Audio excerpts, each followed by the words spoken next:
अक्टूबर 2018 में मैंने अंत के दिनों के सर्वशक्तिमान परमेश्वर के कार्य को स्वीकारा। 6 महीने बाद मैं कलीसिया में सिंचन कार्य की उपयाजिका बनी। शुरू में इस काम को करने में मुझे काफ़ी मुश्किलें आईं, लेकिन प्रार्थना और अपने भाई बहनों की मदद से मैंने कुछ सिद्धांतों पर अच्छी पकड़ बना ली और अपने कर्तव्य में अच्छे नतीजे पाने लगी। मैंने अनुभव की गवाहियाँ लिखने का अभ्यास भी किया। मैं अक्सर आत्मचिंतन करती और हर दिन काफ़ी संतुष्ट महसूस करती। इसी साल जनवरी में एक दिन मेरी अगुआ ने मुझसे कहा, तुमने जीवन प्रवेश में प्रगति की है, इसलिए हमने तुम्हें उपदेशक बनाने के लिए चुना है। क्या तुम ये काम करना चाहोगी? मैं ये सुनकर बहुत खुश हुई और सहमति में कहा, मैं पूरी कोशिश करूंगी। तब उन्होंने मुझसे कहा, तुम्हारी लिखी अनुभव की गवाहियां बढ़िया हैं। केवल वही भाई बहन जो अपने जीवन प्रवेश में बोझ उठाते हैं उपदेशक बन सकते हैं, और तभी वे दूसरों की समस्याओं और मुश्किलों को सही मायने में सुलझा सकते हैं। सुनकर खुद पर गर्व हुआ कि मुझे ये कर्तव्य इसलिए दिया गया क्योंकि मैंने कुछ हद तक जीवन प्रवेश पा लिया था। मुझे लगा कि मैं इस कर्तव्य को अच्छी तरह निभा सकती हूँ। अगुआ ने मुझे कई कलीसियाओं के कामकाज की जिम्मेदारी दे दी और मुझे बहुत से सिद्धांत सिखाए। काम का दायरा पहले से बड़ा था और मुझ पर बहुत सारे कामों की जिम्मेदारी थी। मैं तनाव में आ गई और मुझे ये सब न संभाल पाने की चिंता होने लगी। मैंने देखा कि कुछ भाई बहन जो मेरे जैसा कर्तव्य ही निभाते थे, उनके लिए काम जाना पहचाना था, पर मेरे लिए कर्तव्य नया था और मैं नहीं जानती थी कि इसे कैसे निभाऊं। मैं अपनी मुश्किलों पर बात करना चाहती थी, लेकिन फिर मुझे अपनी अगुआ की तारीफ याद आ गई। अगर उन्हें पता चला कि मुझे इन कलीसियाओं का काम समझ में नहीं आया है तो वे मेरे बारे में क्या सोचेंगी? क्या उन्हें नहीं लगेगा कि मुझे चुनकर उन्होंने गलती की थी? और फिर अब तो मैं एक उपदेशक थी। अगर मेरे लिए काम ही जाना पहचाना नहीं था तो मैं कलीसिया के अगुवाओं की मदद कैसे कर सकती थी? ये सब सोचकर मैंने चुप रहने का फैसला किया, क्योंकि मुझे ईमानदारी से अपनी बात कहने में संकोच हो रहा था। एक बार हमारी वरिष्ठ अगुआ ने हमारे काम के बारे में हमारे साथ संगति की। मैंने देखा कि बहन सिल्विया और भाई रिकार्डो फटाफट अगुआ के सवालों के जवाब दे रहे थे और काम के हर पहलू को भी समझते थे। अगुआ ने मुझसे पूछा, क्या तुम्हें किसी प्रकार की समस्या है? मैंने सोचा, हम सब एक जैसा ही कर्तव्य निभाते हैं। अगर मैंने हाँ कहा तो अगुआ मेरे बारे में क्या सोचेंगी? क्या वे मुझे नाकाबिल मान लेंगी? तो मैंने झूठ बोल दिया और कहा, बिल्कुल नहीं। बाद में जब भी अगुआ हमसे मिलती, मैं शायद ही कुछ बोलती, और बोलती भी तो पहले ये सोचती कि क्या जवाब दूं, ताकि लोगों को पता ना चले कि मैं बहुत सी चीज़ें नहीं जानती। डर था वे मुझे नीची नज़र से देखेंगे। मैं अपनी असलियत छुपाती रही और झूठा स्वांग भरती रही। मैं बंधन सा महसूस करने लगी और कर्तव्य में निष्क्रिय होती गई। बल्कि मैं तो समूह छोड़ना और सभाओं में जाना भी बंद करना चाहती थी। फिर भी मैं किसी से अपनी हालत पर खुलकर बात नहीं करना चाहती थी। मैं बस लोगों को अपना उजला पक्ष ही दिखाना चाहती थी। एक दिन मैंने कलीसिया में काम की स्थिति को समझने के लिए कलीसिया की 2 अगुवाओं से मिलना तय किया। जब मैं उन दोनों से मिली, एक अगुआ ने उत्साह से भरकर कहा, बहुत अच्छी बात है कि अब आप हमारा कामकाज संभालेंगी। मुझे आपकी सभा में अच्छा लगता है और मैं आपकी संगति की सराहना करती हूँ। मैं भी आप जैसी बनना चाहती हूँ। दूसरी अगुआ ने कहा, आपके साथ अपने कर्तव्य निभाना हमें अच्छा लगता है। आपकी संगति में हमें प्रकाश मिलता है। तब मैं उनसे कहना चाहती थी कि मेरे बारे में इतनी ऊंची राय ना रखें, क्योंकि मुझ में भ्रष्टता है, कर्तव्य निभाने में दिक्कत होती है और दबाव में नकारात्मकता आ जाती है। पर फिर सोचा, अगर मैंने इन्हें सच बता दिया तो क्या आगे चलकर ही मेरे लिए इतनी अच्छी राय रखेंगी? कोई सवाल होने पर मुझसे उनके जवाब पूछेंगी। मेरे अंदर संघर्ष चलता रहा और मैंने उनसे सच नहीं कहा। ऐसे ही एक बार मुझे कलीसिया की कुछ उपयाजकों से मिलना था। उन्होंने कहा कि वे कुछ काम नहीं कर पाईं और उन्हें दिक्कतें आ रही थीं। मैंने दिलासा दिया और कहा, चिंता मत करो, हम सभी को कर्तव्य निभाते ज़्यादा समय नहीं हुआ है, हम धीरे धीरे सीख लेंगे। यूं देखा जाए तो मैंने कुछ गलत नहीं कहा था, पर दरअसल मैं भी उस काम को नहीं कर पाई। मैं इस बात से चिंतित थी कि कहीं वे मेरा असली आध्यात्मिक कद ना देख लें। मैंने बस उनका थोड़ा हौसला बढ़ा दिया, पर उससे उनकी समस्याएं कतई हल नहीं हुई। मैं लगातार अपनी असलियत छुपाते हुए स्वांग भर रही थी, इसलिए पवित्र आत्मा का मार्गदर्शन महसूस नहीं कर सकी और निढाल होती जा रही थी। मैं अक्सर सोचती, मैं औरों की तरह कलीसिया का काम क्यों नहीं कर पाती, और मैं जानती थी कि मुझे अगुआ के साथ अपनी समस्या पर बात करनी चाहिए, लेकिन डरती थी कि अगर मैंने ऐसा किया तो वे मेरे बारे में क्या सोचेंगी।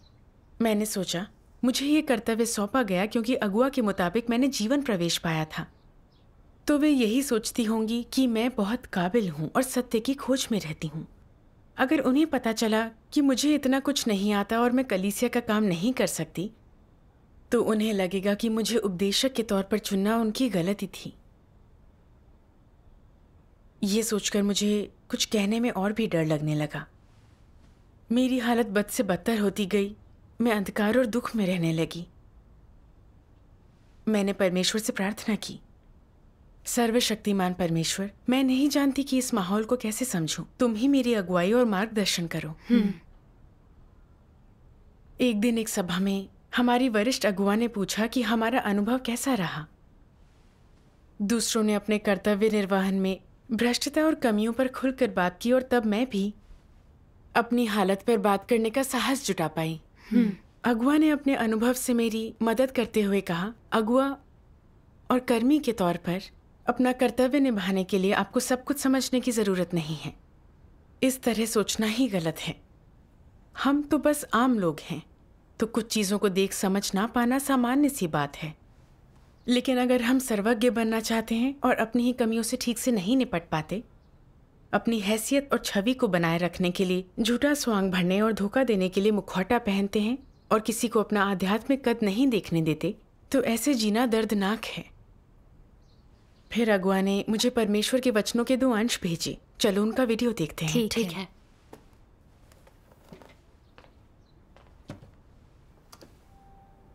सर्वशक्तिमान परमेश्वर कहते हैं, साधारण और सामान्य इंसान कैसे बने। जैसा कि परमेश्वर कहता है, उस तरह लोग एक सृजित प्राणी का उचित स्थान कैसे ग्रहण कर सकते हैं। कैसे वे महामानव या कोई महान हस्ती बनने की कोशिश नहीं कर सकते। पहली बात, अपनी उपाधि के फेर में मत पड़ो। मत कहो मैं अगुआ हूं, मैं टीम का मुखिया हूं, मैं निरीक्षक हूं, इस काम को मुझसे बेहतर कोई नहीं जानता, मुझसे ज्यादा इन कौशलों को कोई नहीं समझता। अपनी स्वप्रदत्त उपाधि के फेर में मत पड़ो। जैसे ही तुम ऐसा करते हो, वो तुम्हारे हाथ पैर बांध देगी और तुम जो कहते और करते हो वो प्रभावित होगा। तुम्हारी सामान्य सोच और निर्णय भी प्रभावित होंगे। तुम्हें इस हैसियत की बेड़ियों से खुद को आजाद करना होगा। पहले खुद को इस आधिकारिक पद से नीचे ले आओ जो तुम्हें लगता है कि तुम्हारे पास है, और एक आम इंसान की जगह खड़े हो जाओ। अगर तुम ऐसा करते हो तो तुम्हारा रवैया सामान्य हो जाएगा।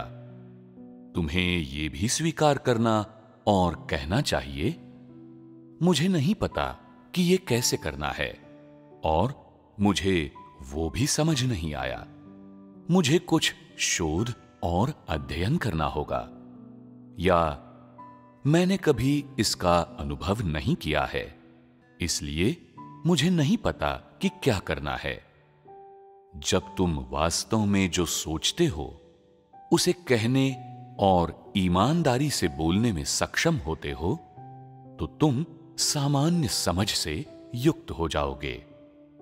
दूसरों को तुम्हारा वास्तविक स्वरूप पता चल जाएगा और इस प्रकार वे तुम्हारे बारे में एक सामान्य दृष्टिकोण रखेंगे और तुम्हें कोई दिखावा नहीं करना पड़ेगा। न ही तुम पर कोई बड़ा दबाव होगा, इसलिए तुम लोगों के साथ सामान्य रूप से संवाद कर पाओगे। इस तरह जीना निर्बाध और आसान है। जिसे भी जीवन थका देने वाला लगता है, उसने उसे ऐसा खुद बनाया है। ढोंग या दिखावा मत करो, पहले वो खुलकर बताओ जो तुम अपने दिल में सोच रहे हो। अपने सच्चे विचारों के बारे में खुलकर बात करो ताकि हर कोई उन्हें जान और उन्हें समझ ले। नतीजतन तुम्हारी चिंताएं और तुम्हारे और दूसरों के बीच की बाधाएं और संदेह समाप्त हो जाएंगे। तुम किसी और चीज से भी बाधित हो। तुम हमेशा खुद को टीम का मुखिया, अगुआ, कार्यकर्ता या किसी पदवी और हैसियत वाला इंसान मानते हो। अगर तुम कहते हो कि तुम कोई चीज नहीं समझते या कोई काम नहीं कर सकते, तो क्या तुम खुद को बदनाम नहीं कर रहे? जब तुम अपने दिल की ये बेड़ियां हटा देते हो, जब तुम खुद को एक अगुआ या कार्यकर्ता के रूप में सोचना बंद कर देते हो, और जब तुम ये सोचना बंद कर देते हो कि तुम अन्य लोगों से बेहतर हो और महसूस करते हो कि तुम एक आम इंसान हो जो अन्य सभी के समान है, कि कुछ क्षेत्र ऐसे हैं जिनमें तुम दूसरों से कमतर हो, जब तुम इस रवैये के साथ सत्य और काम से संबंधित मामलों में संगति करते हो, तो प्रभाव अलग होता है और अनुभूति भी अलग होती है।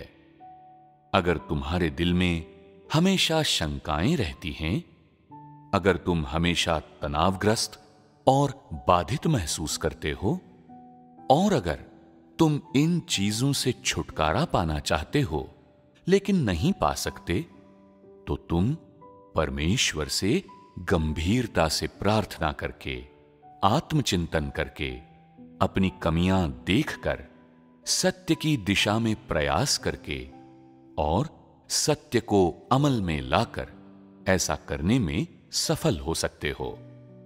चाहे जो करो, पर किसी विशेष पद से या किसी विशेष पदवी का उपयोग करके बात या काम न करो। पहले ये सब एक तरफ कर दो और खुद को एक आम इंसान के स्थान पर रखो। अगर अपने दिल में तुम स्पष्ट हो कि तुम किस तरह के इंसान हो, तुम्हारा सार क्या है, तुम्हारी विफलताएं और भ्रष्टता के उद्गार क्या हैं, तो तुम्हें अन्य लोगों के साथ खुले तौर पर इसकी संगति करनी चाहिए ताकि वे देख सकें कि तुम्हारी असली हालत क्या है, तुम्हारे विचार और मत क्या हैं, ताकि वे जान सकें कि तुम्हें ऐसी चीजों के बारे में क्या ज्ञान है। चाहे जो भी करो, ढोंग या दिखावा मत करो। दूसरों से अपनी भ्रष्टता और असफलताएं मत छिपाओ, जिससे कि किसी को उनके बारे में पता न चले। इस तरह के नकली बर्ताव का मतलब है कि तुम्हारे दिल में अवरोध है, और ये एक भ्रष्ट स्वभाव भी है। ये लोगों को पश्चाताप करने और बदलने से रोक सकता है। तुम्हें परमेश्वर से प्रार्थना करनी चाहिए और अपने लिए दूसरों की प्रशंसा, उनके द्वारा तुम पर बरसाई जाने वाली महिमा और उनके द्वारा तुम्हें प्रदान किए जाने वाली मुकुटों जैसी नकली चीजों पर रुककर विचार और विश्लेषण करना चाहिए और देखना चाहिए कि ये चीजें तुम्हें कितना नुकसान पहुंचाती हैं, और ऐसा करने से तुम्हें अपना माप पता चल जाएगा। तुम आत्मज्ञान प्राप्त कर लोगे और फिर खुद को महामानव या कोई महान हस्ती नहीं समझोगे। जब तुम्हें इस तरह की आत्म जागरूकता प्राप्त हो जाती है, तो तुम्हारे लिए दिल से सत्य को स्वीकार करना, परमेश्वर के वचनों को स्वीकार करना और मनुष्य से परमेश्वर की अपेक्षाएं स्वीकार करना, अपने परमेश्वर का उद्धार स्वीकार करना, दृढ़ता से एक आम इंसान, एक व्यावहारिक इंसान बनना, अपने एक सृजित प्राणी और परमेश्वर, सृष्टिकर्ता के बीच सामान्य संबंध स्थापित करना आसान हो जाता है। परमेश्वर लोगों से ठीक यही अपेक्षा करता है और ये उनके लिए पूरी तरह से प्राप्य है। आमीन। परमेश्वर के वचन पढ़कर मैं अपनी हालत पर आत्मचिंतन करने लगी। जब अगुआ ने मुझसे कहा कि जीवन प्रवेश पाने के कारण मैं एक उपदेशक थी, तो मुझ में घमंड आ गया और मैं संतुष्ट होकर बैठ गई। मुझे लगा कि मेरे सत्य की खोज करने और कामकाज में समर्थ होने के कारण मुझे इतने महत्वपूर्ण काम के लिए चुना गया था। लेकिन जब मैंने वास्तव में इस कर्तव्य को निभाना शुरू किया तो पता चला कि मैं कलीसिया का अधिकांश काम समझती ही नहीं थी। जिन सिद्धांतों पर मेरी अगुआ ने संगति की थी, उनमें से कुछ पर मेरी पकड़ नहीं थी। मैं कमजोर और नकारात्मक रहती थी। लेकिन मैंने अपनी हालत के बारे में कभी बात नहीं की और अपनी अगुआ को कहा कि कोई समस्या नहीं है, क्योंकि मुझे डर था कि वो मुझे अयोग्य समझेंगी और नीची नजरों से देखेंगी।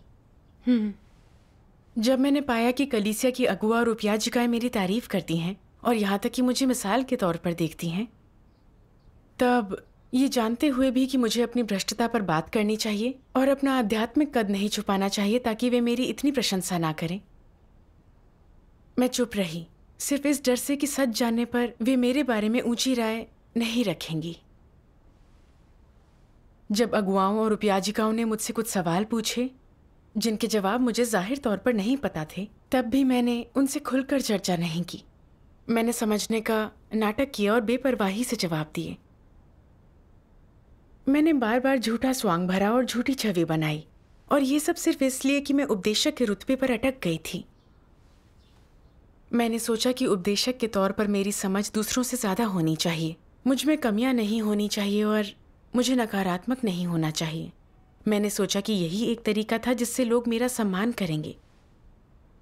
अपनी हैसियत और छवि को बनाए रखने के लिए मैंने अपनी असलियत को छुपाने के लिए मुखौटा पहन लिया और दोष रहित होने का झूठा स्वांग भरा।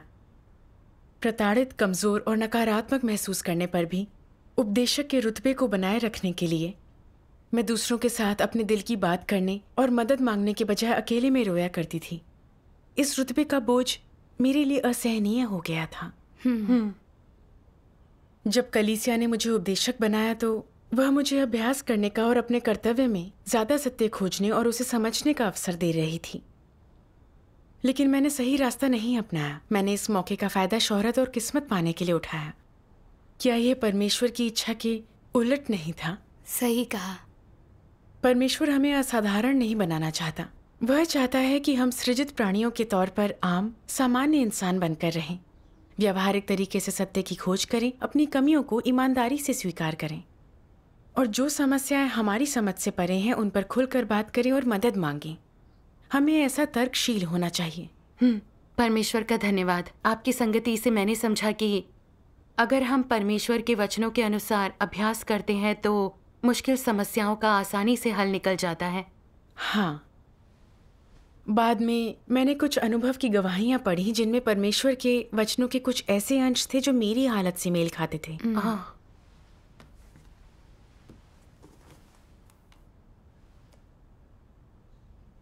चाहे कोई भी संदर्भ हो, मसीह विरोधी चाहे कोई भी कर्तव्य निभा रहे हों, वे ये छाप छोड़ने की कोशिश करेंगे कि वे कमजोर नहीं हैं, आत्मविश्वास से भरे हैं, नकारात्मक नहीं हैं। वे अपना आध्यात्मिक कद या परमेश्वर के प्रति अपना रवैया प्रकट नहीं करते। वास्तव में क्या वे सचमुच ये मानते हैं कि ऐसा कुछ नहीं है जो वे नहीं कर सकते? क्या वे वाकई मानते हैं कि उनमें कोई कमजोरी, नकारात्मकता या भ्रष्टता नहीं भरी है? बिल्कुल भी नहीं। वे दिखावा करने और चीजों को छिपाने में माहिर होते हैं। वे लोगों को अपना मजबूत और सम्मानजनक पक्ष दिखाना पसंद करते हैं। वे नहीं चाहते कि वे उनका वह पक्ष देखें जो कमजोर और सच्चा है। उनका उद्देश्य स्पष्ट होता है। सीधी सी बात है, वे इन लोगों के दिलों में अपनी साख, अपनी जगह बनाए रखना चाहते हैं।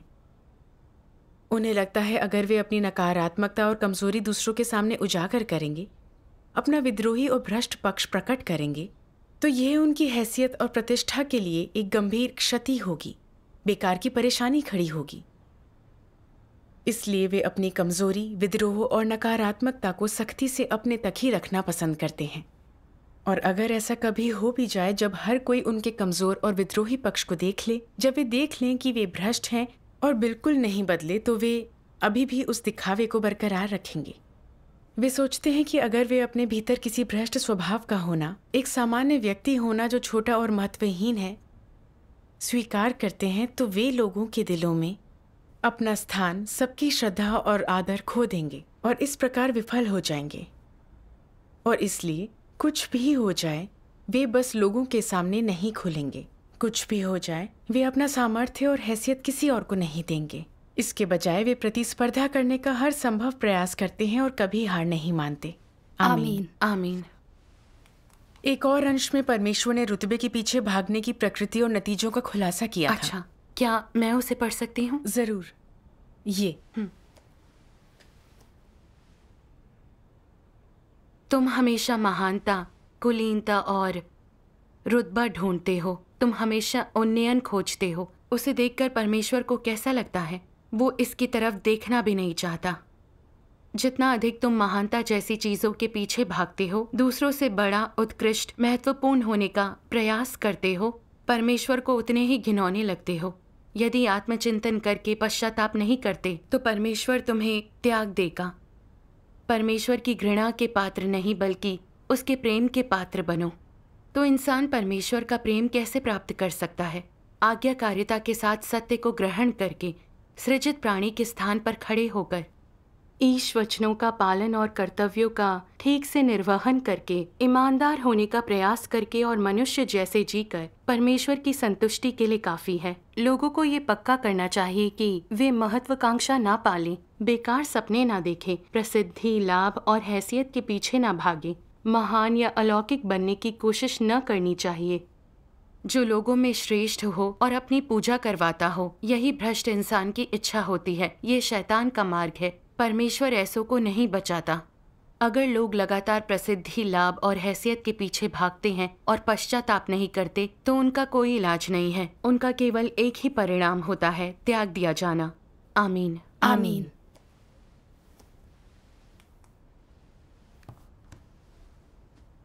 इन वचनों से मैंने जाना कि मसीह विरोधी पाखंडी होते हैं। दूसरों के दिलों में जगह बनाने के लिए वे हमेशा खुद को आकर्षक रूप में पेश करते हैं। कभी सच नहीं बोलते, कभी किसी को अपना असली चेहरा या कमजोर पक्ष नहीं दिखने देते। सच को समझने और दोष रहित होने का स्वांग भरते हैं ताकि दूसरों से तारीफ पा सकें और सब उनके अनुयायी बन जाएं। वे खास तौर पर घमंडी और दुष्ट प्रकृति के होते हैं। हाँ, आत्मचिंतन करने पर मैंने पाया कि मैं भी मसीह विरोधी जैसी ही थी। अपने पद को बनाए रखने के लिए मैंने सबसे अपनी असलियत छुपाई और झूठा स्वांग भरा। ऐसे बहुत से काम थे जो मेरे बस के नहीं थे। मेरा दिल बहुत कमजोर था, मैं टूटी हुई थी। सभाओं में जाने का मन नहीं करता था, लेकिन मैं किसी को बताना नहीं चाहती थी। मैं पाखंडी और धोखेबाज थी। कलीसिया ने मुझे उपदेशक बनाया, लेकिन मैंने उसे परमेश्वर के आदेश के तौर पर नहीं लिया। ये भी नहीं सोचा कि अपने कर्तव्य निभाते हुए ईमानदार और सच्चा कैसे बना जा सकता है। बल्कि मैंने तो हमेशा सर्वज्ञ होने का नाटक किया। चाहती थी लोग मुझे काबिल और हर मुश्किल चुटकियों में हल करने वाली समझें, ताकि उनके दिलों में मेरे लिए जगह रहे और वे मुझे घेर कर मेरी आराधना करते रहें। मैं अभिमानी और विवेकहीन थी। क्या मैं परमेश्वर से प्रतिस्पर्धा नहीं कर रही थी? मैंने जो कुछ भी किया और कहा, सब परमेश्वर के विरुद्ध था। खासकर जब मैंने परमेश्वर के ये वचन पढ़े, अगर लोग बिना पछतावे के लाभ और हैसियत के पीछे भागते हैं तो उनका कोई इलाज नहीं है। उनका एक ही परिणाम होता है, त्याग दिया जाना। हाँ, मैं जानती थी ये परमेश्वर की चेतावनी थी। अगर मैं शोहरत और हैसियत पाने के रास्ते पर चलती रही तो वह मुझे पक्का ठुकरा देगा और आखिरकार मुझे निकाल दिया जाएगा। हाँ, मैंने परमेश्वर से कहा, मैं पश्चाताप करना चाहती हूँ, बचाए जाने का मौका नहीं गंवाना चाहती, एक पवित्र और ईमानदार व्यक्ति बनना चाहती हूँ। परमेश्वर का धन्यवाद। परमेश्वर के वचन शोहरत के पीछे भागने के खतरों का खुलासा करते हैं। ये अच्छी बात है। हाँ, अगले दिन मेरी वरिष्ठ अगुआ ने मुझसे एक दस्तावेज तैयार करने को कहा। उन्होंने संगति की कुछ बातें बताई और पूछा कि क्या मैं उनकी बात समझी। दरअसल उस समय मुझे बहुत साफ समझ नहीं थी, लेकिन इस डर से कि कहीं वे मुझे दस्तावेज तक तैयार करने लायक ना समझें, मैंने झूठ बोला कि मुझे सब समझ आ गया। लेकिन जब मैंने वास्तव में काम शुरू किया तो समझ ही नहीं आ रहा था कि उसे कैसे करूं। मैं बहुत घबरा गई, मेरे पसीने छूटने लगे और समझ नहीं आया कि करूं तो क्या करूं। इसलिए मैंने परमेश्वर से प्रार्थना की, सर्वशक्तिमान परमेश्वर, मुझे शैतान ने गहराई तक भ्रष्ट कर दिया है। मैं शोहरत और हैसियत की बेड़ियों में हूं। मैं अपनी दैहिक इच्छाओं को नहीं त्याग सकती। अभ्यास का मार्ग खोजने में मेरी अगुवाई और मार्गदर्शन करो। आमीन। परमेश्वर के वचनों में मैंने पढ़ा,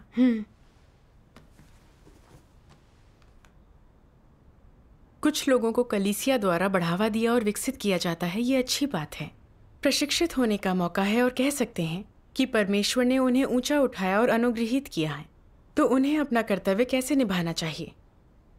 पहला सिद्धांत है सत्य को समझना, जिसका उन्हें पालन करना चाहिए। अगर उन्हें सत्य की समझ ना हो तो उन्हें सत्य की खोज करनी चाहिए। फिर भी ना समझने पर वे संगति और खोज करने के लिए सत्य समझने वाले की तलाश कर सकते हैं। इससे समस्या का समाधान अधिक तेजी और समय पर होगा। अगर तुम केवल अकेले में परमेश्वर के वचनों को अधिक पढ़ने, उन पर अधिक विचार करने पर ध्यान लगाते हो ताकि तुम सत्य की समझ प्राप्त कर समस्या हल कर सको, तो ये बहुत धीमा है। जैसी कि कहावत है, दूर रखा पानी तत्काल प्यास नहीं बुझाएगा। अगर तुम सत्य में शीघ्र प्रगति करना चाहते हो तो तुम्हें सामंजस्य में काम करना और अधिक प्रश्न पूछना सीखना होगा। तभी तुम्हारा जीवन तेजी से आगे बढ़ेगा और तुम समस्याएं बिना किसी देरी के हल कर पाओगे। चूंकि तुम्हें अभी अभी पदोन्नत किया गया है और तुम अभी भी परिवीक्षा पर हो और सत्य को नहीं समझते या तुम्हें सत्य की वास्तविकता नहीं है, चूंकि तुम्हारे पास अभी भी इस कद की कमी है, तो ये मत सोचो कि तुम्हारी पदोन्नति का अर्थ है कि तुम में सत्य की वास्तविकता है। असल में ये बात नहीं है। तुम्हें पदोन्नति और पोषण के लिए केवल इसलिए चुना गया है क्योंकि तुम में कार्य के प्रति दायित्व की भावना और अगुआ होने की क्षमता है। तुम में ये भावना होनी चाहिए।